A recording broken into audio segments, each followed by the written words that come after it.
Welcome back to another episode of the Behavioral Economics and Marketing Podcast series. This is Sandra Thomas-Comenole. In this episode, we will be talking about increasing human capital for business growth. So jumping in, what is human capital? In economics, the term capital refers to all of the assets a business needs to produce the goods and services it sells. In other words, capital is the wealth of an organization in the form of money or other assets owned by a person or organization, or available or contributed for a particular purpose, such as starting a company or investing. In this sense, capital includes infrastructure, such as equipment, land, and buildings, as well as monetary assets, such as cash, cash equivalents, and marketable securities, and human capital. Human capital is also known as intellectual capital. It refers to the aggregate stock of competencies, knowledge, social and personal attributes, which are embodied in the ability to create intrinsic and measurable economic value. To put it simply, human capital can be defined as the skills, knowledge, productive capabilities, and experience possessed by an individual, workforce, or a population, viewed in terms of their value or cost to an organization or country. Human capital theory views individuals and groups as economic units acting as their own economy. The theory is that as human capital expands and develops, the individuals in the group, as well as the group itself, become more efficient and more productive. Human capital is considered both on a macro and a micro level. Governments consider human capital as a part of the GDP equation, while companies see their employees as an investment.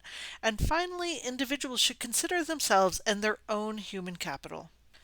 For example, consider a multinational tour company interested in developing a new tour product.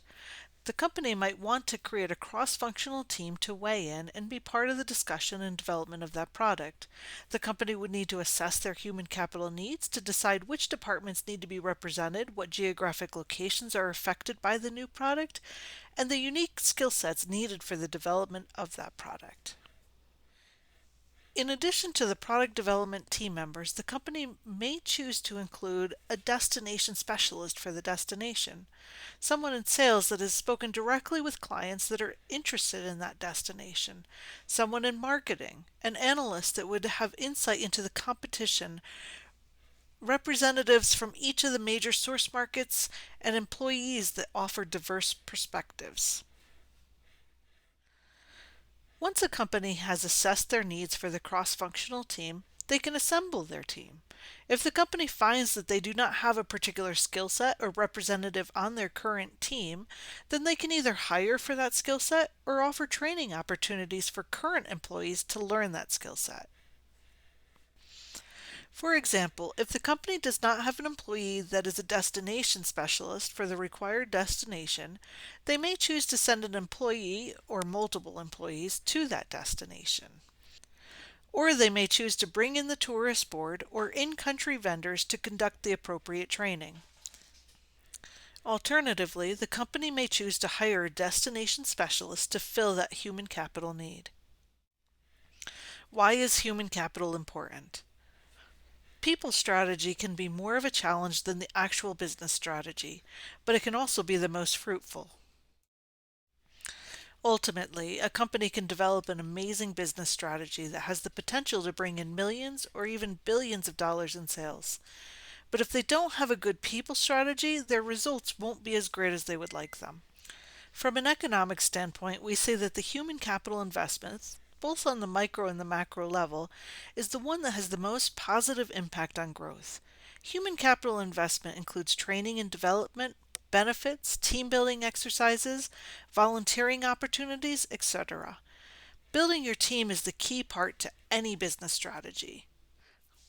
It is important to note that human capital theory has had its share of criticism. In 2004, Germany voted human capital as the unword of the year. The choice criticizes that by using this term, individuals were degraded and classified according to their economically relevant quantities. I disagree. To consider human capital, you are considering your people, your workforce, and even yourself as an investment that you grow and add to. When an individual considers their own personal human capital, they consider ways to increase themselves through health, well-being, education, etc., etc. Likewise, when a company considers their employees as the driving factor in growth and development, they invest in their people. So, what are some factors of human capital? Human capital is a measure of economic value of an employee's skill set. There are many intrinsic and extrinsic factors that contribute to an employee's skill set and productivity. And here are just a few of the factors.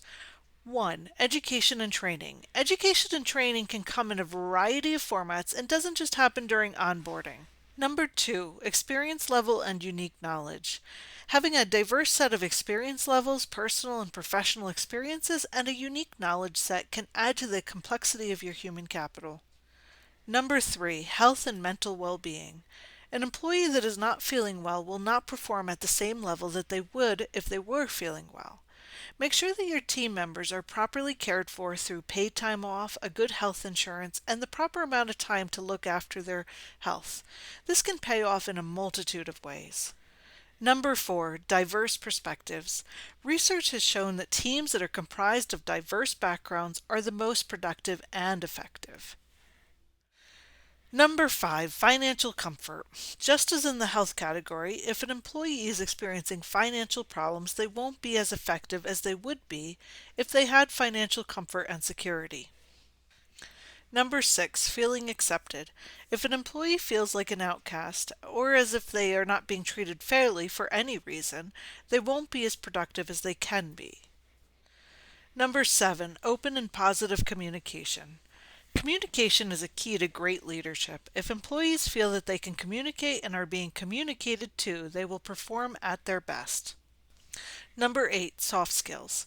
Soft skills such as creativity, problem solving, and empathy are hard to quantify, but definitely impact the productivity and effectiveness of a team. Number 9, work-life balance. Are your employees exhausted at the beginning of the day? Do you have meetings that run into personal time? Do your team members feel like they can take time off? Are they overworked for extended periods of time? Work-life balance is an important part of employee well-being and leads to a more productive and effective workforce. Number 10, professional and personal goals. One of my favorite parts of being a leader is to understand my team members' professional and personal goals because it helps to guide future trainings and informs the possible trajectory of the group. Take time to understand your team members and what motivates them, what they want to do next, and the skill sets or experience that they need to get there. Helping your team members be the best they can be now and in the long run is a crucial part of leadership that is often overlooked by leaders. Okay, so now that we have a good understanding of what human capital is, why it's important, and the factors of human capital, let's explore ways to increase human capital for business growth. From an economic standpoint, we see that the human capital investment, both on the micro and the macro level, is the one that has the most positive impact on growth. A company that focuses on increasing their human capital has the best possibility for growth because people are a source of competitive advantage. There are many strategies that companies can employ to increase human capital, and here are just a few of them. Number 1, hiring for human capital. It may seem pretty obvious that the easiest way a company can increase human capital is to hire new employees. When hiring for human capital, companies should assess their current employees and their potential first, focusing on the skill sets that are missing rather than filling a specific position. Number 2, onboarding. The onboarding time is one of the most influential time periods of an employee's time with the company. Consider the key people in the company that your new employee will need to interact with, the product knowledge that they need to know, and other important information that they will need to learn. Then construct an onboarding system that allows the new employee to gain that information. It is important to note that cookie-cutter onboarding systems aren't usually the best. Tailor the onboarding to the needs of the employee and the position. Number 3, benefits. Benefits can extend beyond healthcare and vacation days. Think outside of the box. Employees are attracting talent with gym memberships, fruit delivery, in-house massages, free drinks and snacks, luncheons, flexible work schedules, unlimited time off, employee discounts, stock options, telecommuting, retirement savings plans, commuter assistance, and more. Number 4, personal and professional development. Development can include education, training, mentoring, coaching, conference participation, etc. Development should include hard skills specifically needed for the position and soft skills that the employee would like to develop, as well as development that aligns with the employee's personal and professional goals. But development can also include inspirational and creative development, such as photography classes or attending a lecture at a local college. Number 5, volunteering opportunities. Volunteering opportunities serve multiple purposes, including giving back to the local community. Volunteering can build your self-confidence and self-esteem, teach empathy, and give a feeling of connection with others. Volunteering as a company can also be a great team-building activity. Number 6, team building activities. Leaders should never downplay the importance of interacting with employees in a more casual setting. This could include happy hours, volunteering together, company parties, thematic days, such as Ugly Sweater Day, clubs, luncheons, outings, etc., etc. Number 7, communication. This one should go without saying. Keeping an open line of communication between you and your employees is one of the best ways to develop human capital by making your employees feel valued and listened to. Be authentic, be visible, and listen to your team. For example, if you know of a new project that is coming down the pipeline, let your team know ahead of time so that they can plan their workload around it and begin to brainstorm about it. If your employees offer suggestions, consider them. Ask your employees' opinions. Talk to them about it, and always give credit where credit is due. Number 8, atmosphere. Consider how employees feel. Is your office a warm and welcoming place? Is there a lot of noise? Is there ample light? What about the temperature? How about the people? Do people talk about others behind their back? Do your employees often recommend their friends and family for positions? The atmosphere of an office and company can have a large impact on the physical and mental well-being of the employees and ultimately decide a company's success. Wrapping it up, understanding how we as humans make decisions is an important part of marketing and leadership. Behavioral economics is the study of decision making and can give keen insight into employee behavior and help to shape your marketing mix. Human capital is a measure of the economic value of an employee's skill set.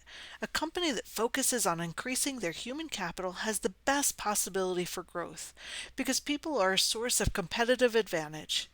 There are many intrinsic and extrinsic factors that contribute to an employee's skill set and productivity, including education, diversity, mental well-being, and personal goals. This episode considered several strategies for increasing human capital, including personal and professional development, hiring for human capital, and team-building activities.